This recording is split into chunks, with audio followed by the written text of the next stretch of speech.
บายดีปีใหม่ปีใหม่แล้ววันนี้วันดีเป็นวันขึ้นปีใหม่ชาวเราดีใจ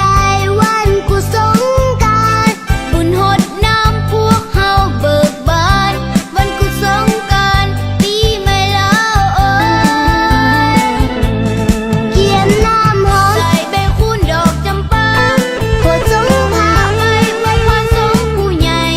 ก็พาทายทำบุญจิตแจ่มใสเย็นกายเย็นใจ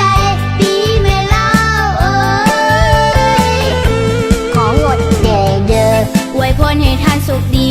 สิ่งใดบ่ดีให้เป็นน้ำปีเก่าเด้อของหมดแด่เด้ออวยพรให้ท่านสุขดีสุขพรดีๆโชคดีปีใหม่เด้อ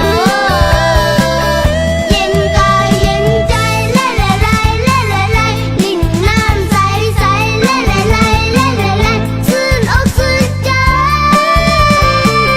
วันกุศลกรานต์เย็นกายเย็นใจเล่เล่ไล่เล่เล่ไล่ลิ้นน้ำใสใสเล่เล่ไล่เล่เล่ไล่ชื่นอกชื่นใจ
ตอนนี้ทุกคนเราเอาเมืองแล้ว